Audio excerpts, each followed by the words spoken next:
What is up, everyone? This will be my Nocturne jungle video, and I'm gonna go over everything not you need to know on how to play Nocturne jungle. So we're gonna be playing in Diamond 1, Diamond 2 MMR. I'm gonna be playing against an Ivern jungle. Our team comp is, Aatrox, top, Lissandra mid, Ashe, and Tom bot lane. So enemy team is invading me top side, so I'm a bit concerned that this Ivern is a cheeser, so I always want to be aware of like the enemy team's pattern. We do have a ward on his blue side, but generally I would like to have, possible ward on my blue as well, just to know if he starts my blue, because he can always do like the plant. He can always mark my blue smite and instantly kill it, but I do have a ward on his blue, so if he doesn't show by the time I'm done finishing my bot side, most likely he's going to be on my top side. So I can just kind of calculate off that. So Nocturne jungle, there's a few builds, few rune setup. I personally like Lethal Temple a lot. It gives you a lot of power early game, which I think is really important, especially the higher you go. You can also go Conquer as you like. First item, there's a few options. You go full lethality with like Propane Hydra, or you can go into Stridebreaker, which is more flexible into other items. I personally like Stridebreaker a lot. I think it just allows you to go into so many different options. You can go into Axiom Arc as well afterwards, which I also really like. So I really just, I think Stridebreaker, it's really important. People don't understand it. It doesn't have ability haste, but it has an active that, with the active of Stridebreaker, you really use it to pretty much guarantee you can stick on people. Without it, it's quite hard. Here, I'm going to save my passive auto so I can just one-shot him. Your passive auto on Nocturne pretty much cleaves in a circle around you, which is very, very good for just finishing off the low prep. So here, we're starting to notice that, did Ivern take my top side? We do have a ward, so I think he might have actually took my top side because it hasn't marked this area yet. So what we want to do is either gank bot or just go straight into bot side. But actually here we see he actually is maybe looking for a bot gank, but I'm okay with the situation. So what I'm going to do is actually cross and go for a mid play here. So what I want Lissandra to go in first, just like this. Maybe get the orange by GP. Maybe we can get the flash here. Very, very straightforward, very simple. So 12 CS. It's a bit strange. Maybe I did lose my bot side. The problem is I can't really do anything about that. That's just the tricky part about playing against like an Ivern. Like, for example, you guys say, I know he took my top side, sorry, my blue. I can't really enter this area because the support just died. So the Shen would actually just be back, ready to invade me. Plus they had that ward, right? It's a tricky situation. Unfortunately, death timers are really short. It's really difficult. But you can see here what's important is he only took my blue. This is actually completely worth it to just go back and just say, okay, you can have my blue. Just farm. The jungler only steals one camp from you early game. It's never bad. It's never good for them. It's bad for them because the time they invest into going for it is way worse. Way longer than, worth the value. So I'm pretty happy with this early game. My bot side is really fighting hard. They may kill Ivern too. I mean, that's just RNG. Jungle is all about just out team gapping them. Here, I'm going to save the possible Lissandra here. I just don't want her to die. Surprised he actually wants to fight me.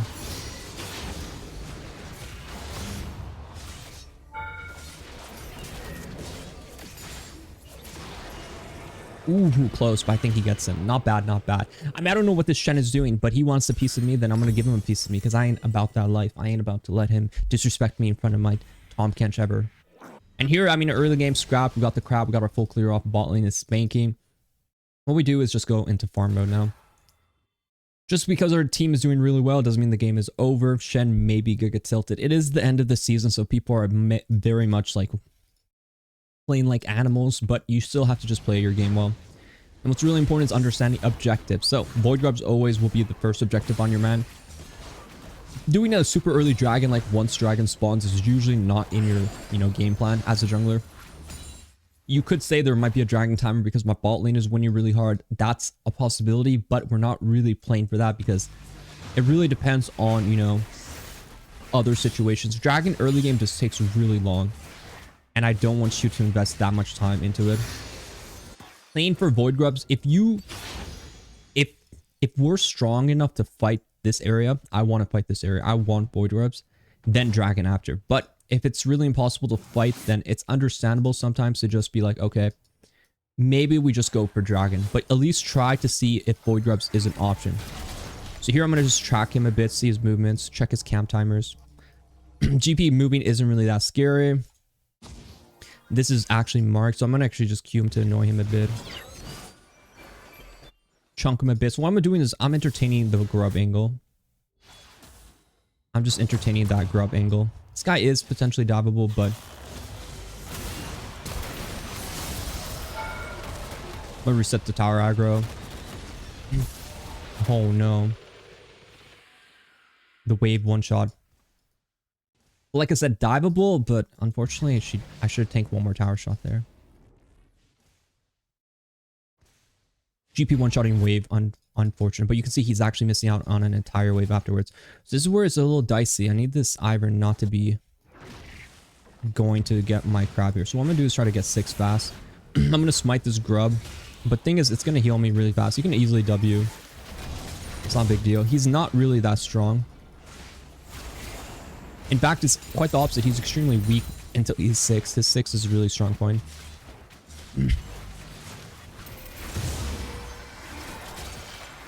Having the void is slow. The grubs do hurt though, so I have to watch out for that. But I also heal extremely well. I can just smite out this one. So, I mean, it's a smite. It's a flash for one grubby. I'll take that because I'm going to find angles to definitely chunk him down. And I have a lot of mid priority. I have a lot of bot priority. So, I'm in a good spot to contest this dragon. But what I want to do is actually play for my farm first. Because if I'm playing for dragon side, I'm not going to be in my bot side for very long, right? Why this is important is for you to understand this because you want to clear at least these 2 camps before you kind of play for bot side. And I do want to play bot side, so what I'm going to do is just clear and get the Gromp. I have my Tiamat. That's not enough. I have 1300 gold. I can definitely get something else. So usually I go into like, you know, like a Phage and tier 1 boots. You could go for tier 2 boots rush early, but I personally don't like that. I think just tier 1 boots with like maybe a pink here would be good. But honestly, I'm not going to waste time. I'm just going to keep going.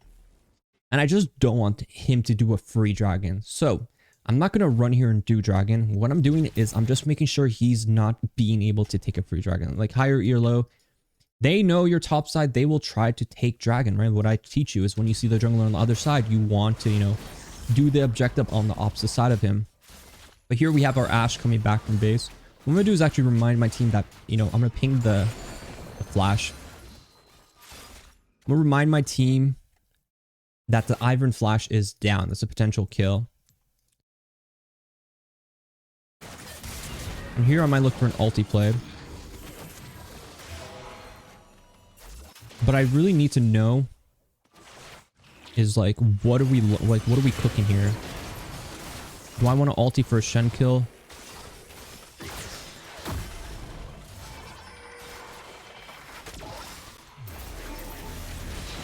So what I'm doing is just waiting as long as possible.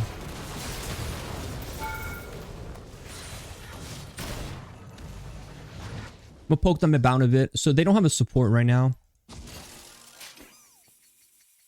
So they're gonna run, right? They're gonna run because they're scared of me. So what I'm gonna do is actually interrupt their base here.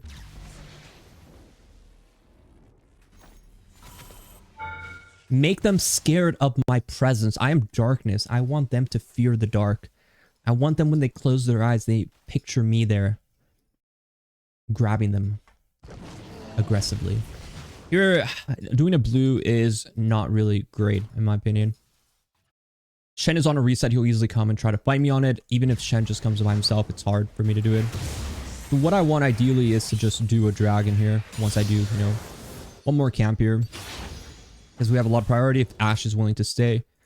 It would be a really good timer. So what I'm going to do is just do the dragon. Ashe's basing makes it more makes it a bit more risky, but it still makes it possible because enemy team is not here. So they're all topside, so we can just take a free dragon off that. And you're really about your ulti plays. My team is really griefing by what they did mid lane. So Tom Kench, like I said, the game is always playable. Enemy team will always have chances. And here I'm going to just start to do the dragon. I'm probably going to save my smite because I'm going to take his bot side after because he's in my top side. What we're going to do is finish that camp off, and now we're going to go into the blue. And we know GP's low, right? But the problem more so is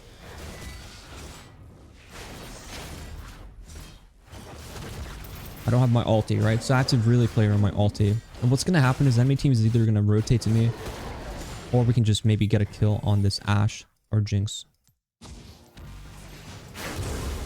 I'm gonna try to chunk her as much as possible here. Get a cleanse. Not bad. Easily can go for an ulti here if I want to. We see Ivern is in this area. I have spell shield, so I can just spell shield. We don't really have the people here, but don't think they have the damage to even kill. Let me see if I have Stridebreaker. I do have Stridebreaker up. Honestly, fighting bot side, there isn't really much. We chunked them a bit. What more importantly, what this did was actually reveal that they're defending a possible die bot side. And there's no one on Void Grub, so what we're going to do is base and go straight to Void Grubs, right? A lot of pressure is to you're sort of pressuring to kind of feel for what their play is. I'm potentially showing to, I'm going to dive Jinx. If you guys don't show bot side, I'm going to kill your child. Jinx. So that's just important. Like, you're revealing that information. Once you reveal it, you're like, okay, so they're defending. Now I'm going to go do the Void Grubs. I could ulti on like the Rise, for example, but personally, I'd rather play for, a GP kill here. I think I can solo him with, Lissandra moving for the slow flank. So what we're going to do is just Q, slow him. We'll just kite it out, right? I'm at the advantage because I have like Lissandra. And once we have Lissandra, it's pretty much guaranteed, right? Like, he's quite strong as a soul laner. Shen is here. Interesting.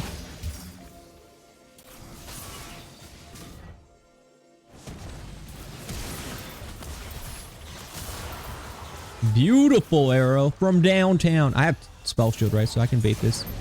I'm hoping he W's ease in on me, but I'm going to wait a bit.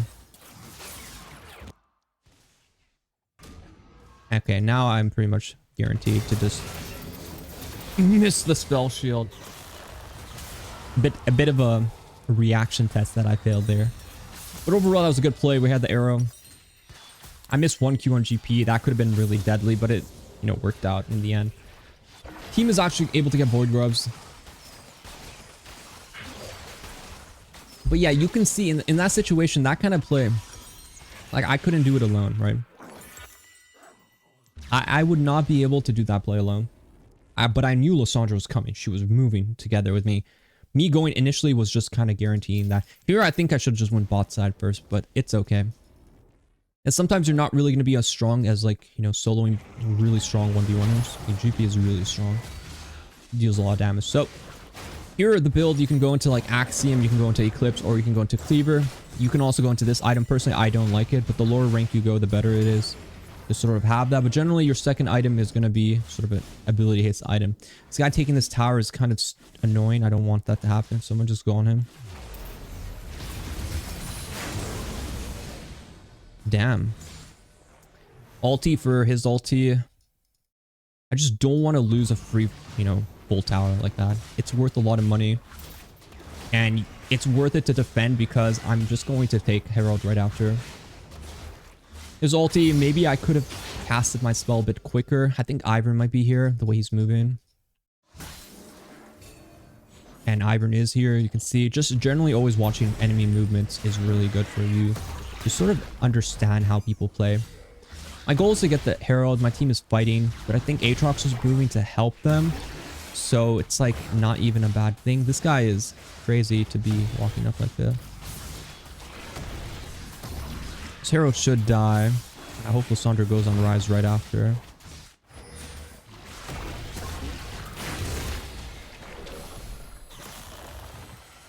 One on Shen. Shen died a lot right now.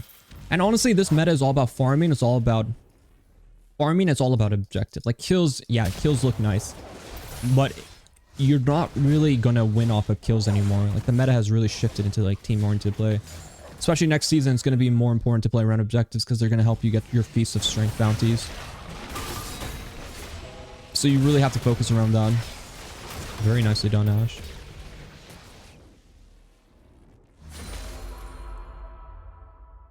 And if you really want to win your games quickly, and you want to win your games well, you really have to focus on how to get objectives. Like, understanding when it's your team's turn to take an objective, understanding these sort of things are really key for winning a lot of games. So always focus around that.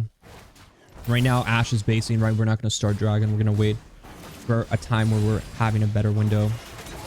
There's nothing I can do to help him in that situation. It's just really up to him to get out.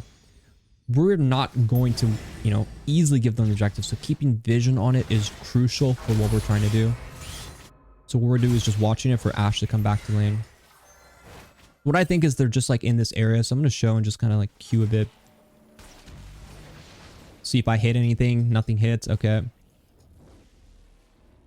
Clear vision and start dragon. So now we start our dragon, right? This is our turn. You see how our waves are getting pushed? Ashe is able to kind of get her position, her footing. And this will just guarantee us the objective. And I have ulti up ready to go, but I'm thinking about where I want to use my ulti. The idea is you want to save it if you can.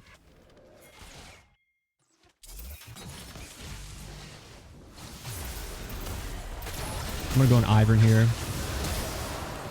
Rise maybe, but I don't think we're going to get him. And this is all about movement with numbers, right? We have these sort of advantages created off of our numbers.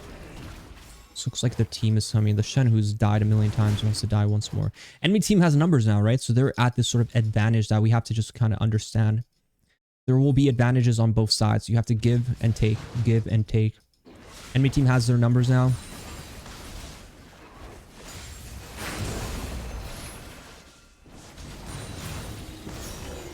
Shen ulti's going down. I should be able to run. But the Shen ulti, but they ended up overextending here. I do not think it's going to go well for them.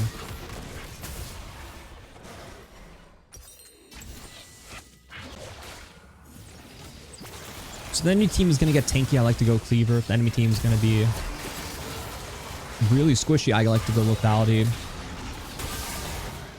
But generally, I would say it's never wrong to just go into like, you know, cleaver second.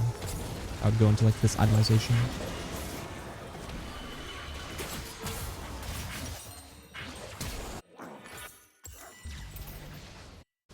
And here we still have the Herald. You want to save up the Herald. It's really good. You want to make sure you have the right stuff. And, you know, objective control has been key to this. We have gotten almost every single objective. We've had in obviously the prio from bot side, which was helping. But it's also just really important decision making. To not like overfeed the people who may become a problem in the game, right? Like Ryze is quite tanky. We don't want to feed him too many kills. GP is a scaling champion, right? Like you could easily lose a game like this just because, you know, your team is doing well. If you are the jungler and you forget to like continuously, you know, like play for the objectives when your team is starting to do well, you're going to fall into traps where you're just going to be feeding shutdowns to GPs who scale extremely well. Giving Ryze like a chance to get his core items, right? This is exactly what you don't want to do. So you always have to pay attention to that. I just want my cleaver so my next ultimate would have the ability haste to be reduced, which will be really nice to have. And once you get the cleavers, when you're going to notice, you're able to kind of solo people a lot more consistently. This guy, if I have a bit more time, I could probably go for like a play here.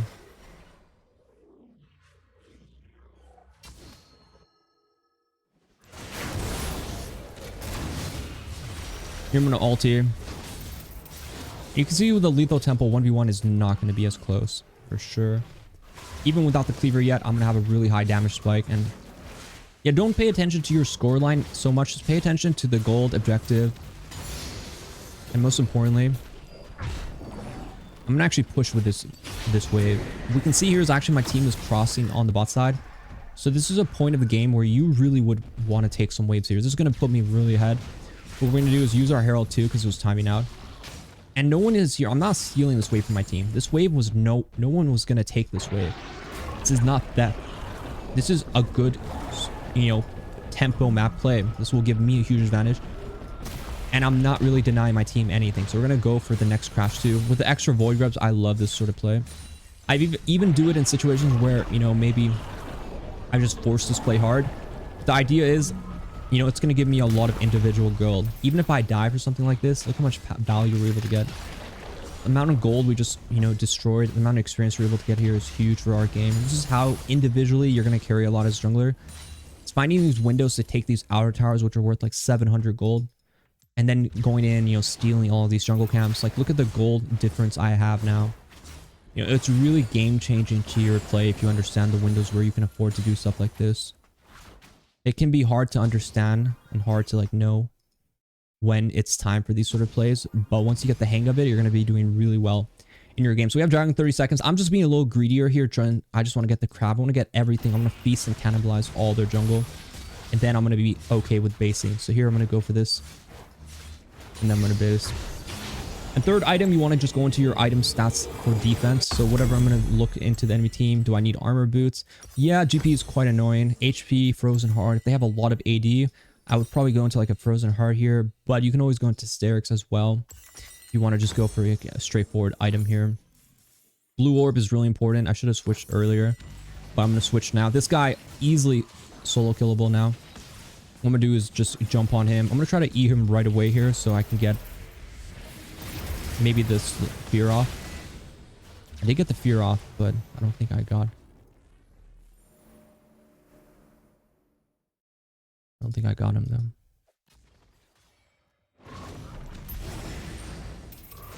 A bit of a counter to our ulti is for him to ulti at the same time. There isn't really much we can do because he just relocates. Maybe you can do it faster, but it's really a reaction speed test for him. But overall, the game's really good here. We're really strong. And yeah, I like Frozen Heart a lot. If the enemy team didn't have like a really annoyed Rise person, I would go Frozen Heart here. If the enemy jungler was 82, I'd go Frozen Heart. I think it's really good on Nocturne.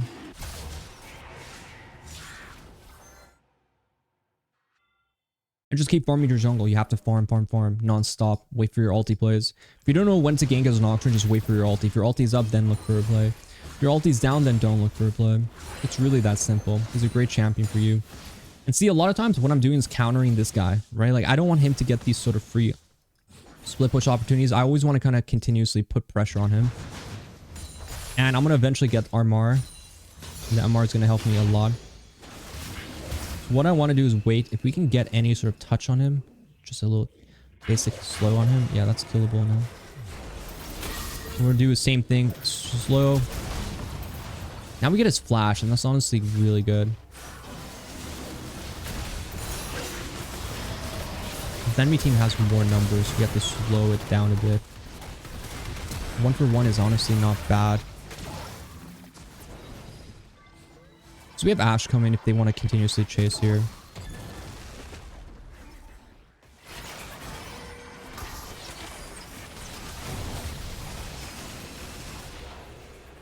Jinx is flanking. I'm going to take the portal here. It's getting dicey. I'm going to be honest. It's getting dicey. I'm going to just get the red here. If I wait for my ulti to come back up again, then we're talking business. But right now, it's looking a real dice. Real dice. This red will help Ashe as well. Go back, we're up here. Ashe, don't die on me. God damn it, Ashe. I said no. I said no. I didn't give you permission to die, Ashe. God damn it. Stay with me, girl. But she's dead, so we're just going to do the crab here. And later, your ulti ability haste is going to go down a lot. Death Stance is a great armor item as well. Usually, Randuin's a good last item if you're against crit comp like this one. I'll probably end up going Randuin's, possibly. Nocturne can abuse the tank items. Usually, his abuse is Frozen Heart with Randuin's. You're not really good with going like MR items. You could go Spear Visage if you like, but he excels a lot by going for these early. You know, he can do really well with armor items, so I like to go Randuin's a lot. So here I'd probably go Randuin's after. And the Rise does do a lot of damage, so we might have to squeeze in like an early MR item. You can go into like Maws as well if you want more damage. Here's a play we're gonna go with an ulti play. I'm gonna go on Rise right away. Start with our Q Stridebreaker combo. We'll go on him. Fear. This is where the Lethal Temple just really does a lot of damage. With Black Cleaver, you know, you're just applying all the stacks real fast, real easy, real nice, real soft, real gentle. And here I'm going to do the Baron, and we're just going to make sure we're going to play this game cleanly and just get the objective.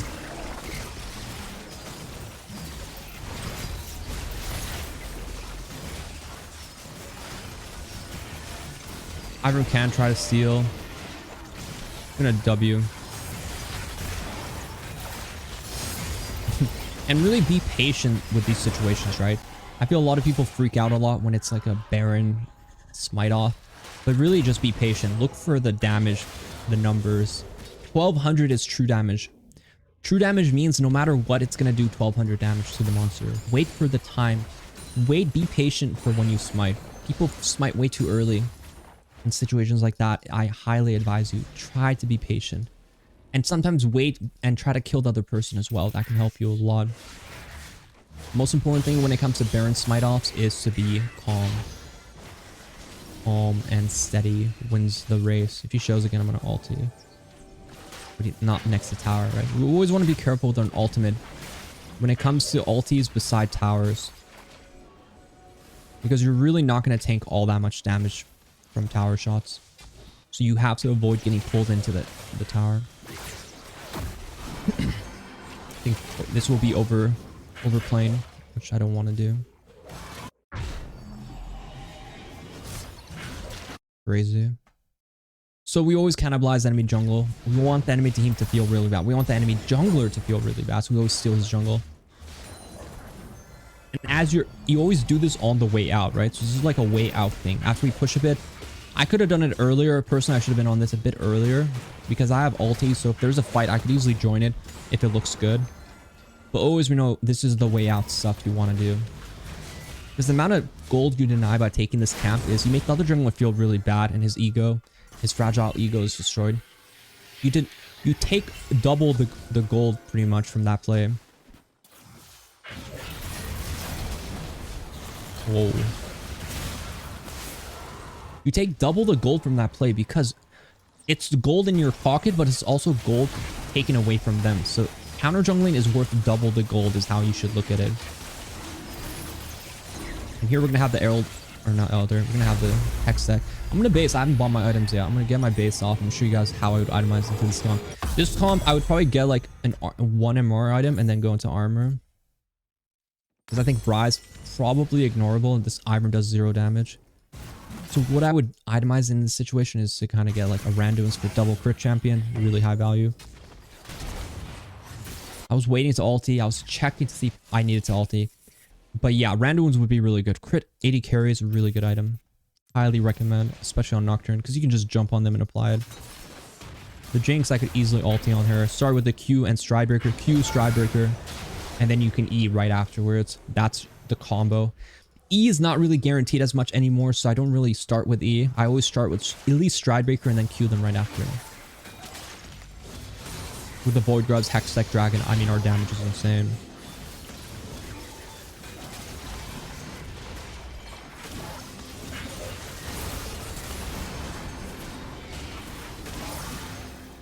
The fear is good, but it's just, it's not guaranteed. People can flash out, dash out of it, stuff like that.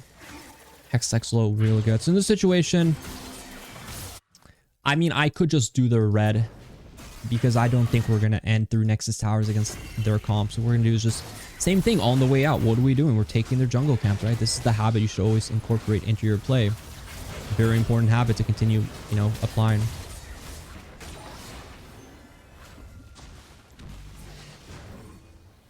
I did hit that, but I don't think I can kill. The reason why I don't think I can kill is actually just because of their shields. This guy should be a very easy kill.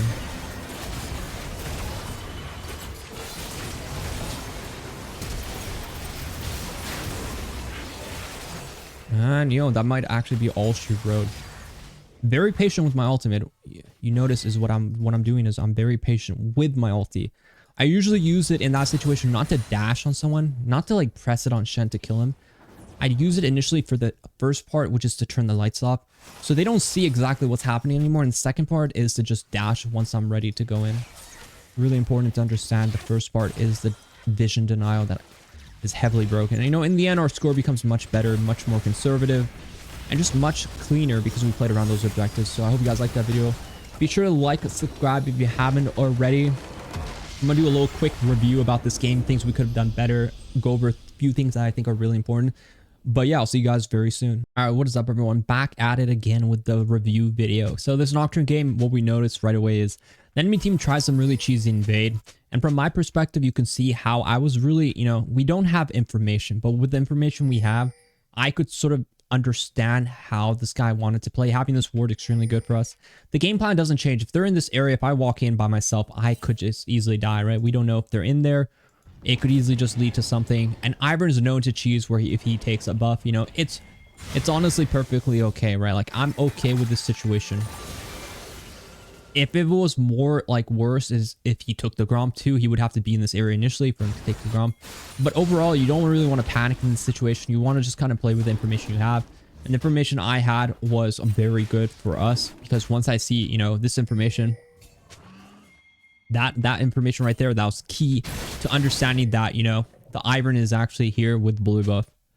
So once we see this, thankfully on the very end, we know exactly that we're in a good spot. We're happy with the situation. So what I do after that is to cross through mid. And the reason why this is really good, because now I know I have some camps here that I can easily farm. This bot side play is over, right? There is no play here. And we talked about if I stay, like if I try to steal camps here, I'm playing by myself. And worst of all, what we're doing is we're playing against a Shen who just base, who will be in this area. So there's no stealing these camps. Do not. If I saw no Ivern and I spotted that maybe he is just on the top side completely, there is hope. But generally, it's really dangerous to steal camps like this. You're always going to be fighting against a support, enemy support who roams first. So unless your team is ready and not basing and are like, so if your support is coming with you, it's going to be a bad situation in general. So here what we do is we just cross for the gank, get his flash up, which was really good for us. And we just kind of go into this farm mode, which is really, really good for our game. And we're able to kind of get the fight scrap afterwards, which is really nice. You know, just getting a kill early game off of full kills is just really good for your game. And you're just really happy to get, you know, pretty much anything off of this. Here, I should have known my red buff might have been able to kill. But overall, you know, we still can kind of take that win. And later on, we go for the next dive as well, you know. Just unlucky, it does a lot of damage early game, so you just have to be aware of that. But more importantly, you know, the game plan has always really been about waiting patiently. We farm, we get our objectives, we wait. And this is another situation. What do we do? If you remember, I tracked the Ivern Summoner flash really importantly. So what I'm doing is I'm always waiting. I don't go initially. I know they're going to go in. Let them go in first. Nocturne is amazing at counter game. These sort of counter plays is extremely important. So what I do is wait for the commitments. Once I see this angle, once I see Ashe is able to kind of go in with me with damage, I get my abilities. I Q right as before I'm about to land. You can see the Q animation coming, and then it's just an insta easy one shot. GP has the flash in that situation because of my fear. You know, overall really good play for us. I'm really happy with the early game. And then we also wait for the dragon, and we get the dragon on a good timer. Enemy, my team ends up feeding, right? Like there's always going to be like back and forth, kills going back and forth. Most important thing is to wait for those timers on dragon, get the objectives, and you can see I was able to kind of stack objectives throughout this game and non-stop. And also this play where we talked about, like, look at the mini map, like look at how I'm moving with my mid. I see this guy as a play, and I know, you know, it's going to take me and this person to really kill him. So you can always do sort of plays like this where you go on them initially and you don't really commit to an all-in. Like, I'm not fighting scrap to scrap because with his ultimate, his damage, his fear, he can just W my fear anyways. He's a bit of a counter to me. What I'm doing is I'm buying time for my team to show up. And this kind of stuff helps. Q missing was really bad. But you really just play around those windows of the situation, and you just have to understand that sometimes you're going to have to play around your teammates. You really want to make plays. Obviously, this arrow from downtown was beautiful. And you really love to see it. Boom. Beauty. An absolute beauty. Able to get the kill, and the rest, you know, we're just going to wipe the rest from our mindset. And overall, that's the most important thing. You know, you always play for these objective timers. I'm going to show you guys another one. This is how I play around, you know, objectives, right?